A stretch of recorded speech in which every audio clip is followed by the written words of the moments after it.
E aí pessoal, sejam bem-vindos ao vídeo onde Karens acham que tem direitos sobre outras pessoas. Caso você tenha uma história interessante, escreva nos comentários que ela poderá aparecer no próximo vídeo. Namorada me traiu. Olá a todos. Meu caso, H, 24 anos, e ela, IM, 22 anos. Eu namorava há 2 anos e meio com minha ex. O relacionamento teve altos e baixos, como qualquer um. Sempre fui contra a traição e sempre deixei isso claro para ela. Sempre que comentava, ela concordava com minha opinião, alegando que também era contra a traição, achando uma falta de respeito. Ela sempre falava mal dos parentes dela que praticavam esse ato. O problema começou da seguinte forma, e há 1 ano e meio, ela entrou em um novo trabalho, um ambiente que, segundo ela, era muito bagunçado no sentido de safadeza. Ela contava casos de funcionários que se envolviam entre si, geralmente pessoas já comprometidas que traíam seus cônjuges com os colegas de trabalho. Ela também relatava casos entre o chefe dela e várias subordinadas na empresa. O chefe dela é um cara casado e a esposa dele trabalha na mesma empresa, porém em um andar diferente. Mesmo assim, o cara a traiu com outras funcionárias. Houve um caso em que a esposa do chefe dela abordou uma menina no banheiro, pedindo para ela se afastar dele, pois leu várias mensagens no WhatsApp entre os dois. Em todos esses casos, minha ex sempre criticava a atitude do chefe dela e das outras pessoas que traíam os cônjuges. Eu ficava preocupado, mas ela sempre comentava que achava um absurdo tudo aquilo, principalmente as atitudes do chefe dela, condenando pela falta de caráter. Aqui começa o problema. Há cerca de 6 meses, ela me disse que esse chefe dela começou a dar várias cantadas nela, fazendo elogios sobre como ela estava linda, como a boca dela era linda e sempre tentando algo a mais.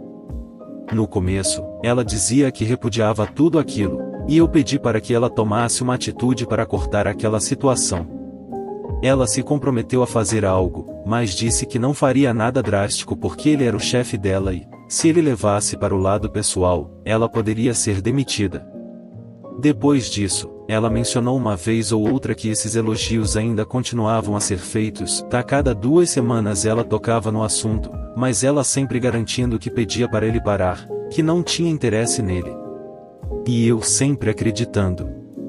Até que esta semana, no dia 11 de outubro de 2022, ela me mandou uma mensagem no WhatsApp pedindo para eu ir à casa dela para conversarmos.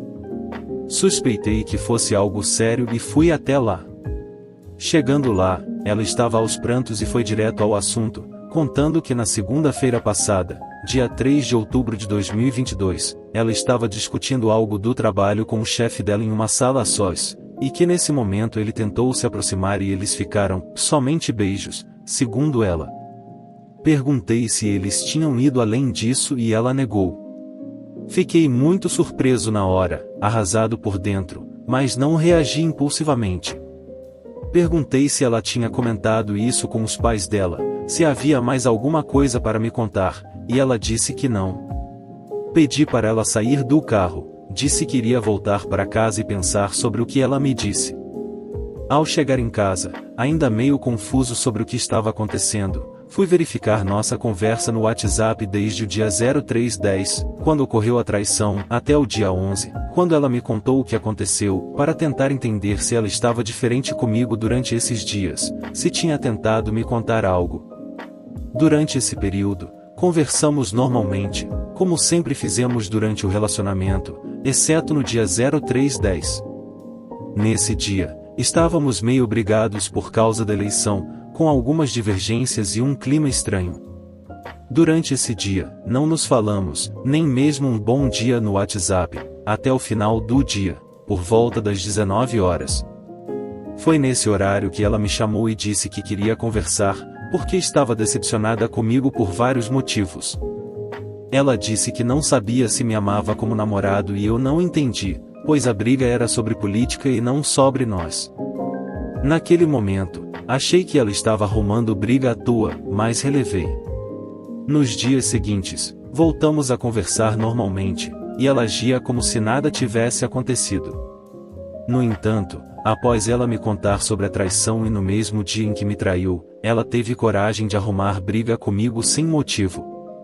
Pelo restante da semana, ela simplesmente fingiu que estava tudo perfeito e não revelou nada. Ela até sugeriu irmos a um motel na sexta-feira, mas eu tinha aula.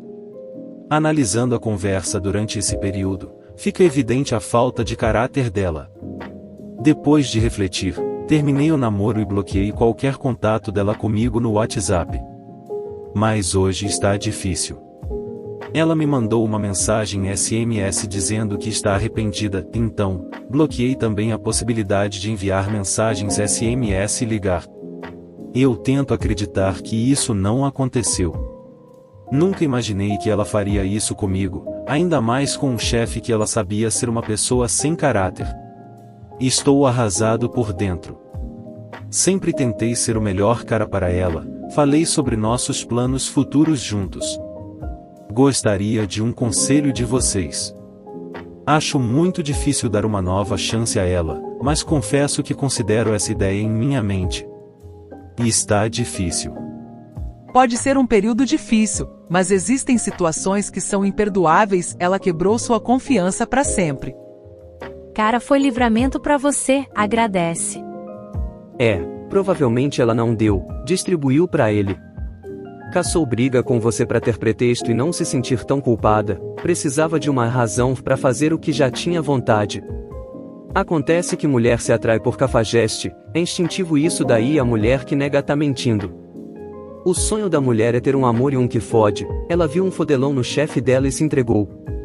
Se ela ama você ou não, não tem importância, mas respeito ela não tem um pingo por você. E como ela tá solteira, pode estar tentando voltar pra você, mas continua dando moral pro patrão, não tenha um pingo de dúvidas nisso. Eu acredito que uma pessoa que traiu pode vir a mudar, mas não consigo acreditar que a relação de vocês ainda possa dar certo. Se der, parabéns pela maturidade. Acho que a desconfiança fica ali para sempre. Para que um relacionamento amoroso seja feliz, é preciso que haja confiança até de olhos fechados. Na minha opinião, quem trai se arrepende, pode vir a ser incrível para novas pessoas, mas não para a que foi traída. Comportamento da minha mãe em relação ao meu bebê e à minha namorada que está grávida. Estou passando por sérias dificuldades no momento. Minha namorada e eu estamos esperando um bebê, e o tempo está se esgotando antes do nascimento. Será o primeiro neto da minha mãe e eu entendo que ela está super animada, mas ela está sendo excessivamente controladora e superprotetora. Desde o início, ela tem nos bombardeado com nomes que eu ou minha namorada não gostamos. Ela se ofendeu com isso e começou a acusar minha namorada de ser exigente demais, controladora e de não me dar escolha. Para mim, muitos desses nomes estão associados a pessoas com quem tive experiências ruins na vida, e minha namorada trabalha em uma creche e já viu muitas crianças ao longo dos anos com a maioria desses nomes, que são crianças sujas, negligenciadas ou muito mal comportadas, e ela não queria associar o nome do nosso próprio filho a isso.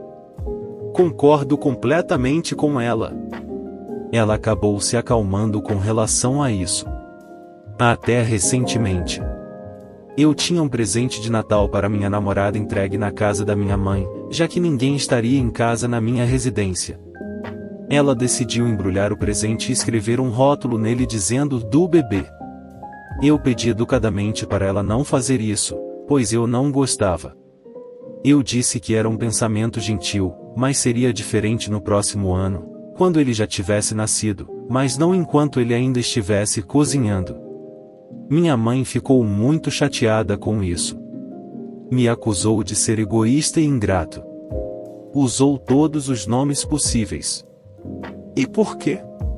Por eu ter dito que não gostava de uma etiqueta de Natal. Durante o período de Natal, concordamos com um nome que realmente gostamos. Minha mãe decidiu que odeia esse nome e desde então tem nos bombardeado com novas sugestões de nomes, tentando nos afastar dele. Não sei se o que escrevi soa mesquinho, mas está se tornando tão estressante para mim e para minha namorada. É nosso bebê, mas minha mãe está se comportando como se fosse dela. Ela quer escolher o nome e culpa a todo mundo se não gostamos dos nomes que ela sugere. É a Terceira Guerra Mundial por gostarmos de um nome que ela não gosta.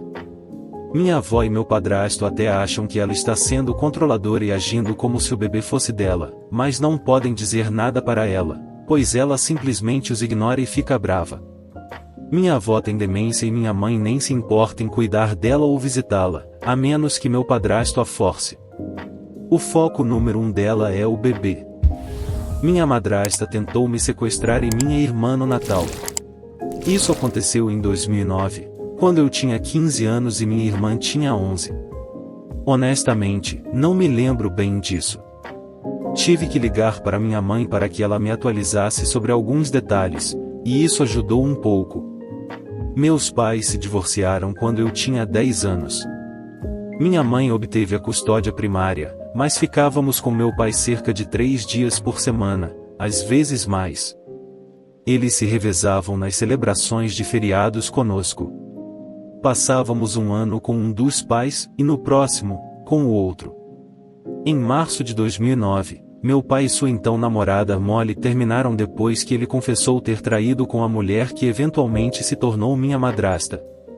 Anos depois, descobri que o caso durou quase 2 anos quando ele contou para Molly. Ele apresentou a nós em maio, na verdade, no meu aniversário, e quase imediatamente anunciaram o noivado. A partir desse momento, ela começou a tentar nos forçar a ser uma feliz família mista, o que geralmente significava nos obrigar a fazer tudo que ela, ou às vezes meu meio-irmão, queria e fingir que minha mãe não existia. Minha madrasta e meu pai começaram a insistir para que ela nos deixasse com eles com muito mais frequência do que meus pais haviam concordado anteriormente, mas felizmente ela não cedia. Começamos a nos preparar para os feriados em novembro, e minha madrasta começou a falar sobre um resort de esqui, hotel? Não sei, foi há 14 anos que ela queria visitar conosco. Ficava a 3 horas de carro de onde morávamos e era claramente mais adequado para casais, crianças pequenas ou idosos. Nem eu nem minha irmã queríamos ir, mas antes que pudéssemos dizer isso, minha madrasta nos perguntou quando terminaríamos a escola para que ela pudesse reservar uma viagem de 2 semanas durante as férias de inverno. Fiquei feliz em ser a pessoa a dizer a ela. Tínhamos passado o Natal e o Ano Novo com meu pai e Molly no ano anterior, então era a vez da minha mãe ter a gente. Meu pai e minha madrasta ligaram para minha mãe dezenas de vezes para tentar convencê-la a nos deixar ir, insistindo que minha madrasta estava animada para passar o Natal conosco e que os feriados do ano anterior não contavam porque tínhamos passado com a Molly. Minha mãe disse não, pois ela já tinha feito planos, e o assunto foi deixado de lado por algumas semanas. Então, no último dia de aula antes das férias de inverno, minha madrasta nos pegou eu e minha irmã em nossas escolas. Tudo bem, nós deveríamos passar alguns dias com meu pai antes dos feriados. O que não estava bem era que no momento em que entramos no carro dela, minha madrasta disse, vamos para o resort de esqui. Surpresa! Ela nos disse que já tinha arrumado nossas malas, e que nosso pai nos encontraria lá. Perguntei se minha mãe sabia disso, e ela disse, claro, mas eu sabia que era mentira. Também não acreditei quando ela disse que ficaríamos lá apenas por alguns dias e voltaríamos antes do Natal. Imaginei que eles tinham reservado a estadia de 2 semanas que queriam e provavelmente nos pressionariam para ficar depois que passasse alguns dias. Eu estava aterrorizado. Eu não tinha um telefone, minha mãe achava que eu ainda era muito jovem para ter um, não confiava na minha madrasta, e eu podia ver que minha irmã estava ainda mais assustada. Eu disse para minha madrasta que não queríamos ir. Ela disse, tudo bem. Vamos só buscar meio-irmão na escola. Nós buscamos ele na escola. Minha madrasta disse, ok, agora vamos para o resort. Eu disse novamente que não queríamos ir. Ela disse, tudo bem. Vamos só encontrar um posto de gasolina e abastecer. Esse padrão se repetiu umas 6 vezes na próxima hora. Toda vez que eu dizia que não queríamos ir, minha madrasta inventava uma desculpa e fingia esquecer meu pedido. Quando estávamos prestes a sair da cidade, meu pai ligou para minha madrasta. Ouvi-os discutindo por alguns minutos sobre algo, e então ela desligou. Meio-irmão perguntou o que aconteceu, mas ela não respondeu. Então ela disse: "Vou levar vocês para a casa da sua mãe." Ela virou o carro e nos levou para casa. Quando chegamos lá, minha mãe nos tirou do carro e gritou para minha madrasta ir embora, o que ela fez. Minha mãe nos abraçava e chorava como se não nos visse há anos. Ela não me contou toda a história até alguns dias depois. Basicamente, minha mãe ligou para meu pai em pânico porque ele nunca havia dito a ela que chegamos em casa, o que ele sempre fazia quando nos pegava na escola. Ele estava esperando que ela não ligasse até já estarmos no resort. Meu pai sabia que mentir faria mais mal do que bem, então ele contou seus planos. Ele tentou transformar isso em algo que minha irmã queria, mas minha mãe não acreditou. Ela disse a ele que se minha madrasta não nos levasse de volta para casa, ela chamaria a polícia. Meu pai e minha madrasta levaram meu meio-irmão para o resort. Por alguns meses depois, eles se gabaram de toda a diversão que tiveram e de todas as coisas que eu e minha irmã perdemos. Meio-irmão me confessou mais tarde que ele realmente odiou. Ele mal viu a mãe dele enquanto estavam lá, e ele passou o Natal quase sozinho no quarto deles. Minha madrasta nos chamou de egoístas por tentar arruinar seus feriados. Minha irmã se sentiu culpada por um tempo, e eu tive que tranquilizá-la. Minha mãe não chamou a polícia ou fez uma queixa formal. Na época, ela não sabia se o que minha madrasta fez se qualificava como crime, ou se eles realmente ajudariam. Ela também temia que isso arruinasse nosso relacionamento com meu pai, com quem ela ainda estava tentando manter uma relação amigável. Anos depois, ela me disse que se arrependeu de não ter chamado ninguém. E essa é a história de como consegui meu primeiro telefone. Por algum motivo, eu realmente odeio essa história. Tanto que evito falar sobre ela. Esse texto estava na minha rascunho há quase uma semana. Está longe do pior que minha madrasta já fez, mas ainda me deixa muito irritado.